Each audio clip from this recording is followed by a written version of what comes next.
성경에 세례 요한의 사역이 나오는 것은 우리의 사역 안에는 세례 요한의 사역이 포함되어 있지만 세례 요한의 사역으로 하라고 세례 요한을 내놓는 게 아니에요. 왜냐하면 세례 요한의 사역이 그러니까 성경에 나오는 모든 사람들 하나님에 의해서 쓰임을 받고 있어요. 쓰임을 받고 있는데 이것은 주님이 우리에게 주는 하나의 선택입니다. 세례 요한으로서 사역할래 아니면 베드로와 바울로서 사역할래 한 선택이에요. 야곱과 에서가 나오는 것도 에서로 주님을 믿을래 야곱으로 주님을 믿을래 하는 선택이에요. 우리에게. 아브라함과 롯이 나오는 것도 아브라함으로 주님을 믿을래 롯으로 주님을 믿을래 하는 선택이에요. 신약에 있어서 세례 요한은 참으로 큰 자지만 이 육신으로 난 자 중에 제일 큰 자지만 하늘 왕국을 선물하러 오시고 하늘 왕국 자체이신 그리스도 예수 안에서는 가장 작은 자다. 그러니까 복음서에서 주님은 우리에게 세례 요한의 사역으로 우리를 이끄시겠다고 하지 않고 세례 요한 스스로도 자기 사역은 물의 사역이다 하는 걸 얘기를 해요. 외적 형식에 그치는 사역이 돼요.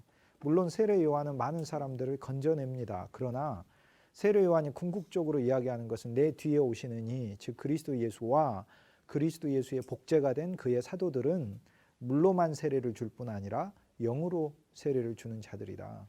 그러니까 영의 침례, 영의 사역을 하는 게 그리스도인 사도들의 사역이에요.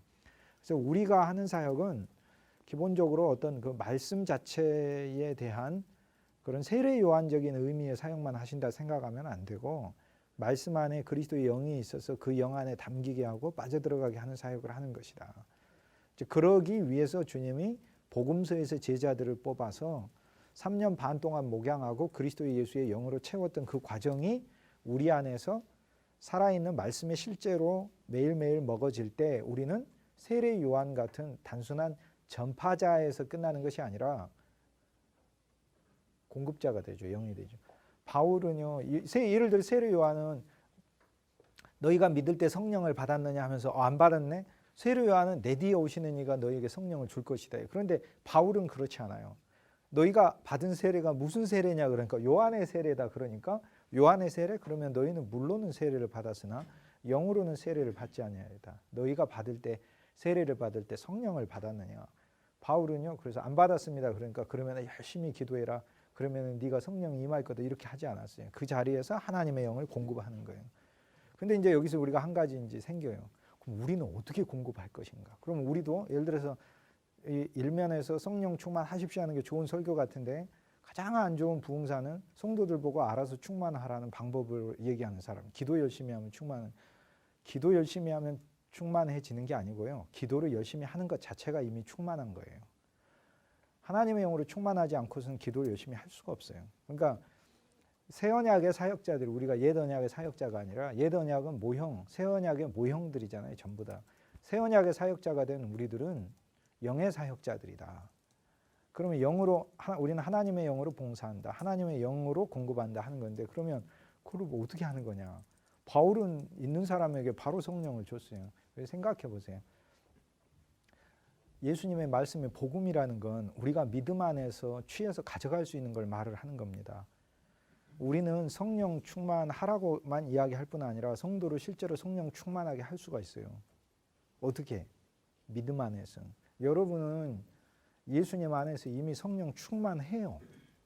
충만하다니까요. 충만하다고 안 여겨요. 안 여기니까 문제인 거예요.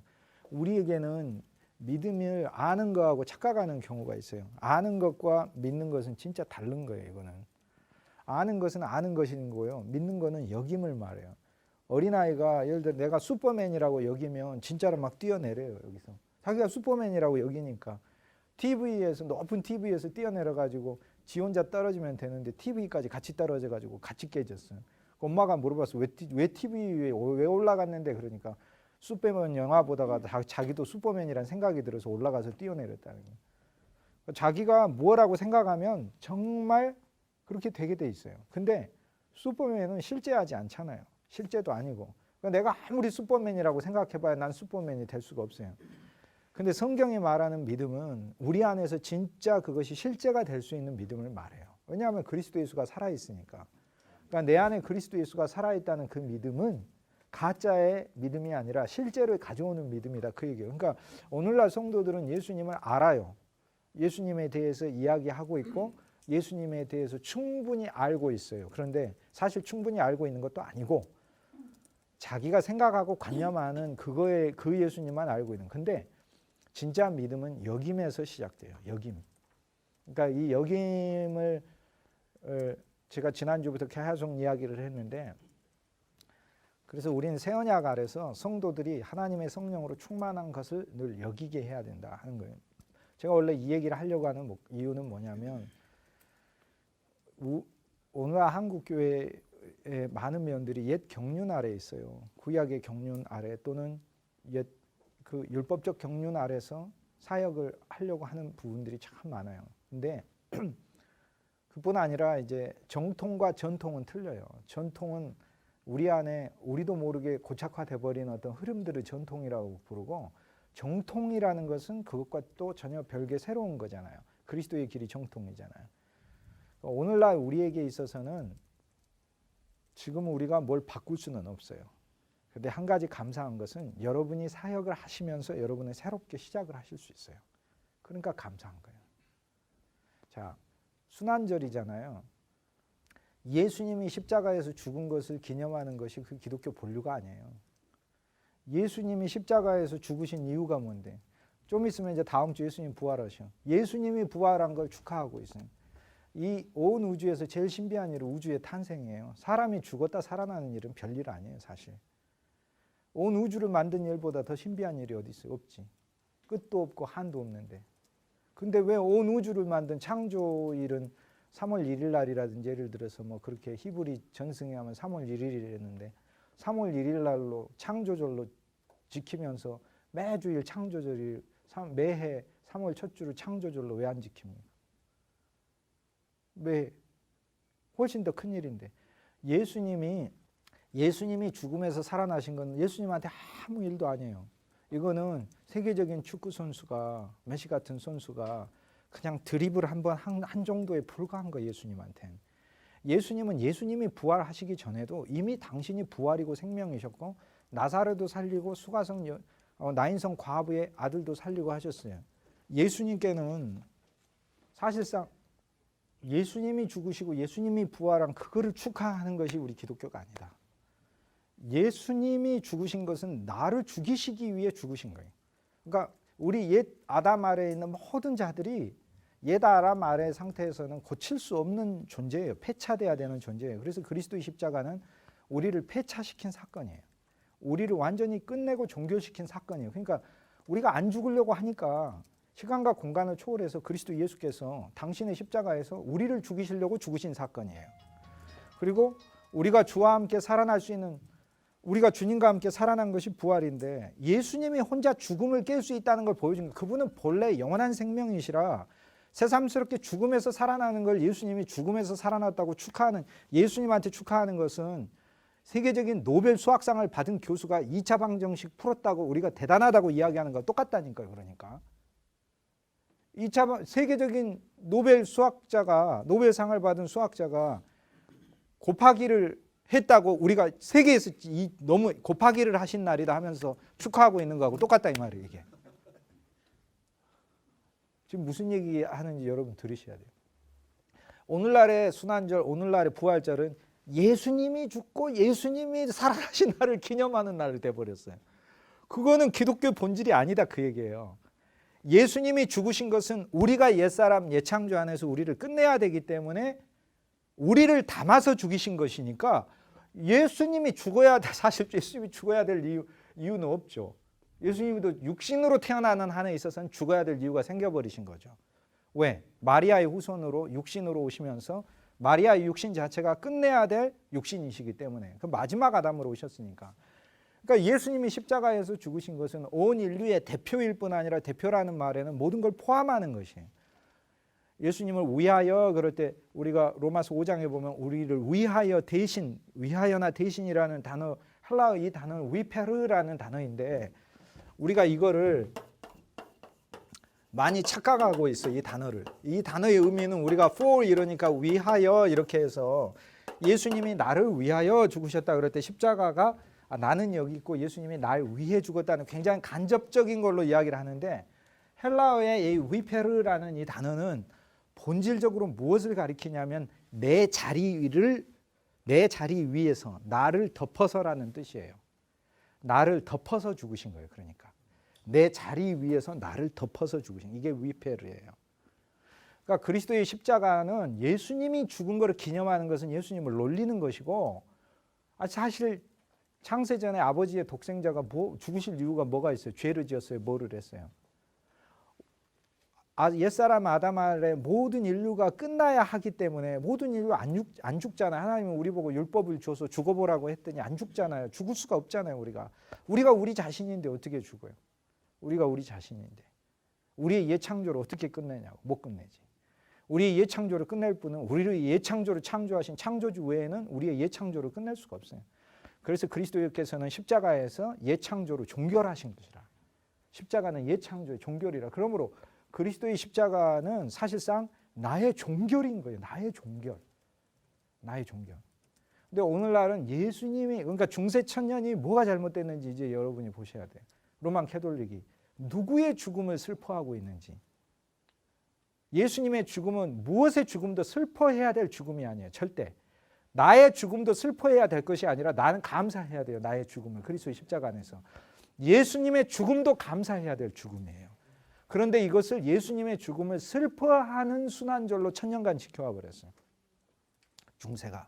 이것을 종교개혁이 깨고, 십자가 내가 처음 볼 때에 나의 마음에 큰 고통이 일어나고 이내 곧 기뻐하여 예수의 피 외에는 나를 구원할 것이 없다는 것을 찬송하는 것이, 이것이 개신교의 시작인 거예요. 그러니까 관점이 달라. 그런데 오늘날 다시 이 인간의 근본적인 옛사람 아담 속에 들어있는 가인의 자기 종교성이 그대로 개발돼 가지고 다시 종교적 본성이 나와서 그리스도와 함께 죽은, 즉 예수님이 날 죽이신 그 십자가의 사건에서 나의 죽음을 바라보지 못하고 예수님이 죽은 사건을 기념하는 순환절로 총체적으로 바뀌어지기 시작했다. 이게. 예수님이 부활하신 게 뭐가 신비한, 하나도 신비하지 않아요. 부활을 안 믿는다는 뜻이 아니라 만물을 창조하신 그분이 죽었다 살아나는 게 뭐가 신기한, 하나도 안 신기해. 예수님의 부활의 의미는, 예수님이 부활할 때 에베소서 2장 6절에서 8절, 허물과 죄로 죽었던 너희를 그와 함께 일으키사 하늘에 앉히시니, 골로새서 3장 1절, 너희가 그리스도 예수와 함께 일으키심을 받았으면, 이미 받았어요. 우리가 받았으면 땅의 것을 추구하지 말고 하늘의 것을 사모하라. 뒷부분 땅 하늘, 이건 뒷부분이고, 우리가 그리스도 예수와 함께 일으키심을 받은 사건이라. 이게 실존의 사건이에요. 실존의. 그러니까 그리스도인 실존은 나에게 옛사람 아담이 살아있다는 것이, 이것이 실존이 아니고, 이것은 언제나 거절되고 거부돼야 되는 것이고, 이것이 나를 부인하는 것이고, 나는 죽었다는 걸 주님 앞에 늘 인정하는 거예요. 그러니까 사실 우리가 일생을 순환절로 지킨다, 그 이야기는 일생 금식한다는 이야기가 아니고, 일생 소세지 안 먹거나 일생 어떤 특정한 기간을 둬서 예수님이 겪은 고난을 겪는 이런 차원이 아니라, 그리스도와 함께 나의 옛사람이 죽었다는 이 골고다의 영으로 나의 옛사람을 죽음에 쳐넣으시는 골고다의 영 안에서 내 일생을 살게 하는 것이, 이것이 그리스도의 참으로 십자가를 아는 것이라. 이것이 그리스도의 십자가예요. 그런데 오늘날은 예수님이 죽고 예수님이 살아난 거, 그거 축하하는 걸로 바뀌어버렸어요. 예수님은 부활하시고 나서, 예를 들면 승천 보면 더 명확히 여러분이 알 수 있어요. 예수님 부활하셔서 승천하셨죠. 그럼 예수님 왜 승천하셨는가? 예수님 왜 승천하셨어요? 원래 하늘에 계신 분이고 그분이 하늘이에요. 그분이 하늘이 없으면 하늘도 하늘이 안 돼요. 공중이 돼버려요. 그것은 사탄이 권세 잡은 거예요. 그분이 있는 영역을 우리는 하늘이라고 부른 거예요. 그분은 본래 하늘이고, 하늘의 본체고, 하늘의 실제고, 하늘의 전부예요. 그분이 있는 곳 자체가 하늘이에요. 그분이 땅에 내려오면 땅이 하늘 되는 것이고, 우리가 그분 안에 있으면 하늘 안에 있는 것이에요. 내가 어둠이어도 그분이 오시면 그곳이 빛이 되는 것이에요. 그분이 빛의 실제고 본질이니까. 예수님 본래 하늘에 계셨어요. 본래 만왕의 왕이시고, 예수님이 새롭게 승천하셔서 보좌와 권세와 영광을 차지하신 게 아니에요. 본래 하늘에 계셨어요. 본래 하늘에 있었는데 예수님이 승천하신 게 뭐가 대단한 사건이야? 하나도 대단하지 않지. 근데 예수님의 승천은 진짜 대단한 사건이에요. 왜 대단한지 압니까? 첫째, 사람으로서는 승천한 적이 없어요. 예수님은 하나님으로서 본래 하늘에 계셨는데 예수님조차도 죽었다 태어나시면서 참 사람이요 참 하나님으로서 태어나신 거예요. 그러니까 참 사람으로서 온 우주에 한 번도 하늘에 앉아본 적이 없어요. 하나님만 앉아 있었지. 그러니까 예수 그리스도도 하나님으로서는 앉아 있었으나 사람으로서는 한 번도 앉아본 적이 없어요. 근데 예수님은 승천하셨다는 그 이야기가 사람이 가장 먼저 사람이 승천한 최초의 사건이 온 우주에서. 근데 여전히 그게 예수님이 사람으로 승천한 예수님의 사건으로만 보면 우리는 성경이 진짜 전달하고자 하는 본질을 못 보는 거예요. 너희가 그리스도 예수와 함께 일으킴을 받아 하늘에 앉히시니 너희를 하늘에 앉히시니. 그러니까 우리가 지금 함께 승천한 사건. 그러니까 우리가 예수님은 본래 하늘에 계시고 아버지와 함께 언제나 계신 분인데 우리는 하늘로 도저히 갈 수가 없는 존재잖아요. 왜? 우리의 죄가 해결되고 죄가 끝나야 되고 심판에 대한 문제가 해결돼야 되고 우리를 창조하신 하나님의 그 섭리의 목적에 따라서 우리가 하나님께 갚아야 될 부분이 예수님이 이걸 다 갚으시고 우리를 당신 안에 포함시키셔서 하늘로 올라가셨다. 그 이야기는 우리가 하늘에 올라간 거다. 그 얘기입니다. 그러니까 예수님의 십자가도 부활도 승천도 다 나를 위한 것이지 나 자체를 위한 것이지 예수님이 죽고 사는 문제가 아니다 그 말이에요. 그런데 오늘날은 예수님이 죽고 사는 문제를 기리는 것으로 바뀌어버렸어요. 이 오늘날의 이 전체 총체적인 것을 우리가 어떻게 바꿔요? 제가 어떻게 바꿔요? 내가 어떻게 저는 바꿀 생각도 없고 바꾸고 싶지도 않고 바꾸라고 얘기해도 말도 듣지도 않고 그러기 때문에 그럴 생각은 없어요. 근데 한 가지 아셔야 될 건 여러분은 근데 새 언약에서 사역하시라 그 말이에요. 이제 여러분이 바꾸지는 않지만 여러분의 사역 안에서는 새 언약의 사역하라면 예수님이 십자가에서 죽은 게 중요한 게 아니에요. 그 십자가에서 내가 죽은 것을 예수님 가르치려고 돌아가신 거다. 내가 죽은 사건이에요. 내가 죽은 사건. 그러니까 결국에 그리스도의 십자가를 안다는 것은 나의 종교를 뜻합니다. 나의 끝난 거, 나의 모든 게 끝난 거예요. 우리는 십자가에서 극히 드물게 예수의 피가 우리의 죄들을 씻는다는 사함만 알고 있어요. 사함. 이는 내가 너희의 죄 사함을 위하여 흘리는 나의 피라. 그럴 때 사함이라는 단어. 사함. 그러니까 이거를 우리 개념 아래서만 인간이 그리스도 예수께서 하신 일이 얼마나 위대하고 놀라운지를 모른 채 최소한으로 예수님의 사역을 축소하면서 교만한 마음으로 그리스도의 사역을 대적하고 있는 거예요. 그리스도의 공로를. 이것이 우리의 본성이에요. 우리는요, 내가 예수님 잘 믿으려고 하는 그 태도를 버리고 내 안에 거꾸로 그리스도 예수를 대적하려고 하는 것들이 얼마나 많은가를 보는 것이 중요해요. 심지어는 내가 잘 믿으려고 하는 것조차도 주님께 대적되는 거예요. 왜냐하면 내가 예수를 믿는다 그럴 때는 내가 살아있는 게 아니고 그리스도가 살아있는 걸 말하는 거예요. 그러니까 사역에서도 예수님이 살아야지 내가 사는 거 얘기하는 게 아니에요. 그러니까 실제로 예수님이 십자가에서 속건 제물로만 죽으신 걸로 우리가 지금 설교하고 있다 이 말이에요. 속건 제물. 속건 제물은 죄들에 대한 거예요. 죄들을 피로써 씻어 주시는 거. 근데 예수님은 속죄제예요. 속건제와 속죄제는 속건제는 죄들로 인한 우리 죄로부터 하는 행위들을 예수님 용서해 주신 거. 예수님 십자가에서 죄값으로 죽으셨죠. 근데 죄값으로만 죽으셨을 뿐 아니라 예수님은 죄 자체가 되어 죽으셨어요. 고린도전서 5장 21절, 로마서 8장 3절에 죄 없는 자를 죄 있는 육신의 모양으로 죽이고 그를 죄가 되게 하사 죽이셨어요. 그 다음에 갈라디아서 3장 13절에 나무에 달린 자마다 저주가 있을지니 그리스도 예수를 저주로 삼아 하나님께서 그리스도 예수를 죽이신 거예요. 저주로 삼아. 그가 친히 우리의 저주가 되사예요. 저주가 되사. 죄도 되고 저주도 되고 사망도 다 됐어요. 예수님은. 그래서 십자가에서 예수님께서 끝내신 것은 그 다음 속죄 제물이에요. 그래서 바울이 로마서 5장에 뭔 얘기해요? 속건제가 되신 예수님 이야기하면서 4장에서 의가 되신 예수님을 계속 이야기하면서 우리가 그리스도 안에서 영원히 의이다 이 말이에요. 영원히. 우리의 모든 죄들은 시간 차원에서 과거, 현재, 미래를 총체적으로 주님이 우리를 용서하시는 영원의 시각으로 우리를 보시면서 영원히 용서한 사람은 우리를 보는데 근데 거기서 그치는 게 아니라 그러면은 이제 뭐라고 그러면 죄 지어도 되겠네 이렇게 얘기하니까 바울이 그 다음 뭐라고 얘기해요? 예수님은 속건제로만 죽은 게 아니라 속죄제로 죽었다. 무슨 얘기냐면 나의 죄 자체가, 죄를 만들어내는 죄 자체가 내 안에 있는데 이 죄 자체가 그리스도 예수의 몸에 담겨서 그리스도 예수가 십자가에 못 박힐 때 그 죄가 죽은 것이다. 그러니까 성도가 가져야 될 믿음은 나의 모든 죄들이 용서받았다는 그 믿음에다가 하나 더 나아가서 죄를 지으려고 하는 나의 본성도 십자가에 못 박혔다는 믿음을 가져야 된다. 그러니까 죄에 대하여서는 죽은 자로 여기고 하나님에 대하여는 산 자로 여기라는 거예요. 바울이 얘기하는 십자가는 여기서 단순히 죄들을 용서해 주는 십자가가 아니라 내 죄를 짓게 하는 죄 자체 본성, 옛사람 아담이 그리스도의 십자가 안에서 죽었다는 것을 얘기를 하는 거예요. 이 믿음 아래서 늘 살으라는 거예요. 물론 이 믿음 안에 산다고 우리가 죄에서 온전히 승리하는 것은 아닙니다. 왜냐하면 우리는 시간 안에 살고 있기 때문에. 그런데 바울이 이야기하는 것은 영원을 우리에게 선물해서 영원의 시각에서 주님은 우리를 이렇게 용서하고 보고 계시는데 용서만 할 뿐 아니라 우리에게 죄가 죽은 자로 우리를 보고 계시고 죄가 죽은 자로 우리가 스스로를 믿고 여기도록 주님은 우리를 그렇게 격려하신다. 그러니까 어설프게 우리가 알면 앞으로 내가 죄를 지어도 되겠네가 아니라 내 안에 있는 죄가 죽어버렸구나. 죄를 지으려고 하는 이 자체가 내 안에서 죽었구나 하는 이 믿음 안에서 살 때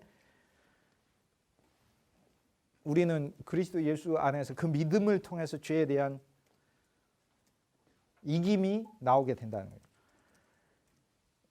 우리는 실제적으로 이야기하면은 사실상 모든 죄에서 죽을 때까지는 벗어날 수 없고 그래서 죄가 더하면서 은혜가 더한 것 공식적으로 또 알게 돼요. 왜냐하면 기도 쉬는 것도 죄예요. 믿음으로 하지 않는 모든 게 죄예요.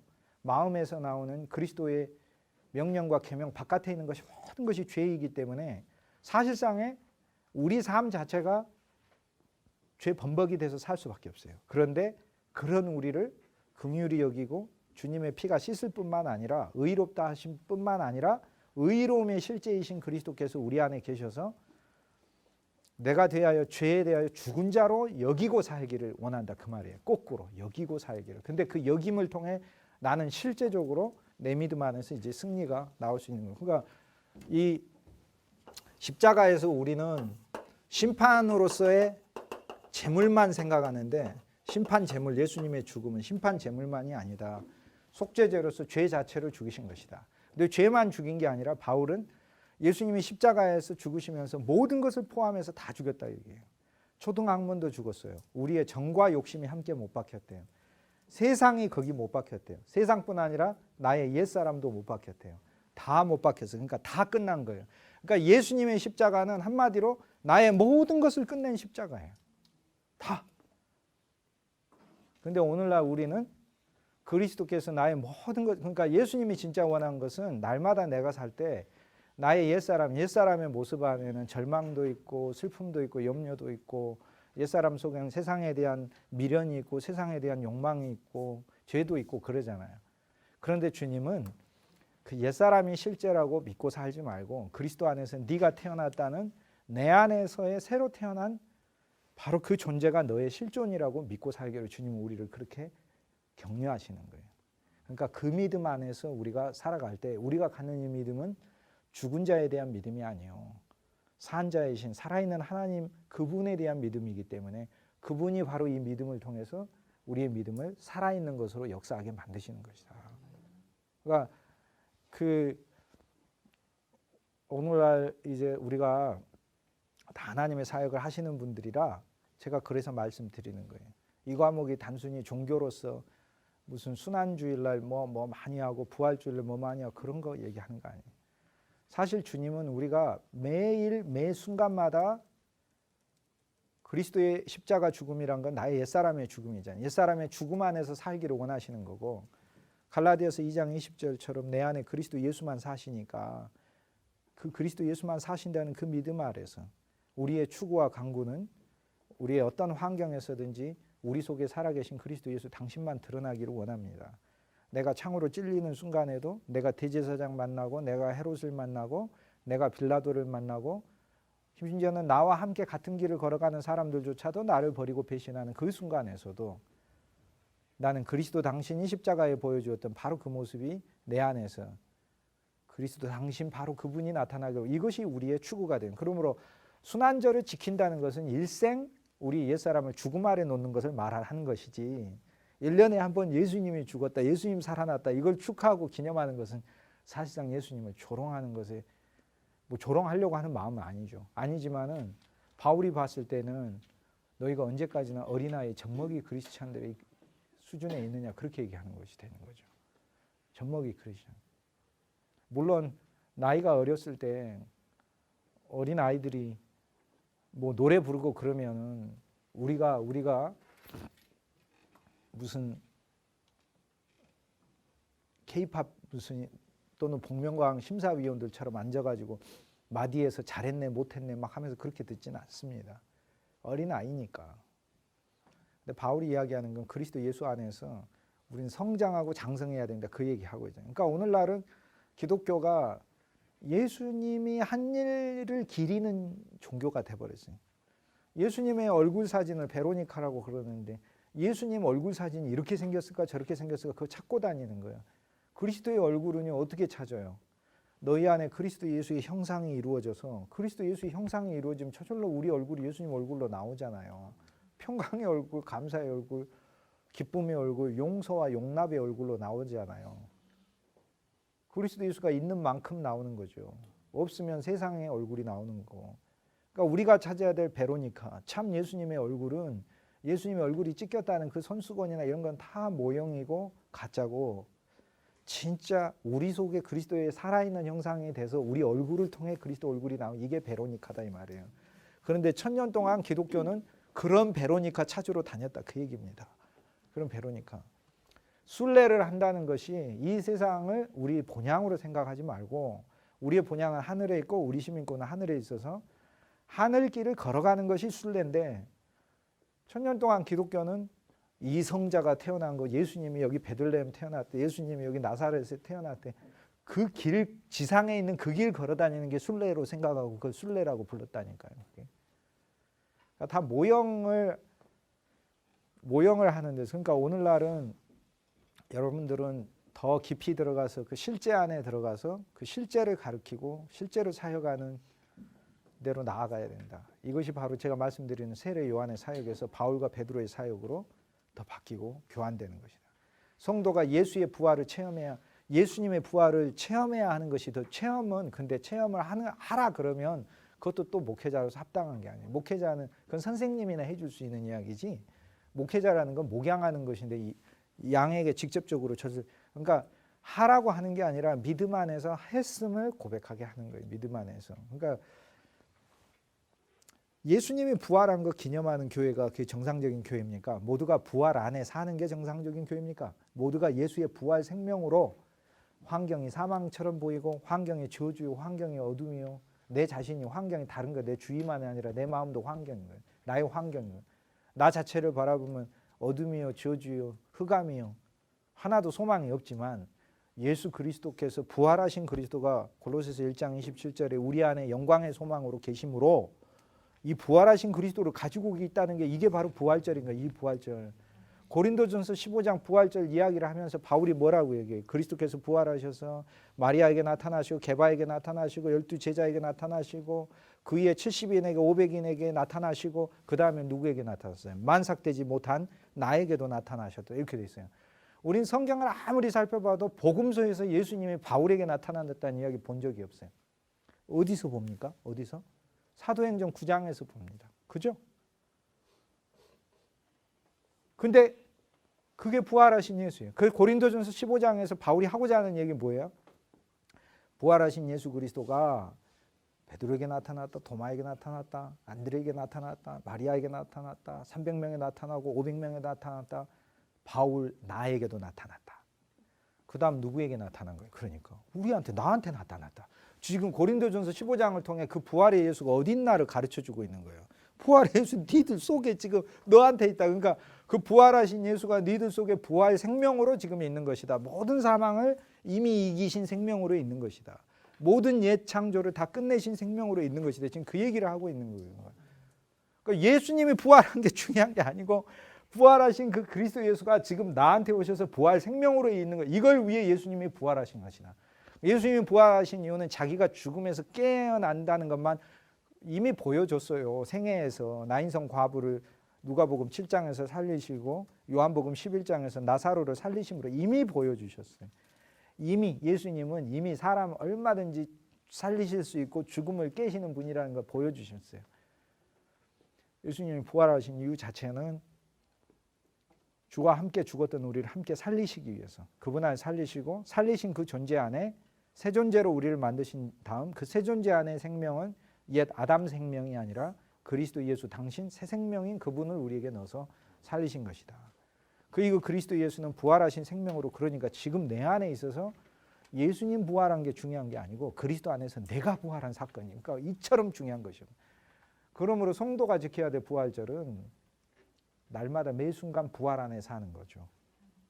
십자가로 옛사람은 늘 죽음에 처해져 있는 거고 부활 안에서 예수의 새 생명은 내 안에서 새 생명으로 오셨으니까 날마다 그 새 생명을 누리고 사는 이 부활절이 진짜 부활절입니다. 그러니까 밥 굽는 금식이 중요한 게 아니고 세상을 굽는 금식이 진짜 금식이에요. 오늘날 우리 자녀들이 밥 굶어서 걱정입니까? 전혀요. 살 너무 피둥피둥 쪄요. 밥은 안 먹어도 이거저거 먹어서. 근데 세상을 너무 많이 먹어요. 세상을 너무 많이 먹어. 세상을. 게임으로 먹고 인터넷으로 먹고 친구들과의 관계에서 먹고 TV에서 먹고 세상을 너무 많이 먹어요. 세상에 대한 금식이 없어요. 그러니까 세상에 대한 금식이 진짜 금식이에요. 우리 그리스도인이 40의 일은 일생을 의미를 하잖아요. 세상을 굶는 거. 근데 아무것도 안 먹진 않아요. 사람이 떡으로 사냐? 난 하나님 말씀으로 사는. 예수님 40일 동안 하나님 말씀으로 폭식하셨으니까 하나님 말씀으로 우리는 사는 것입니다.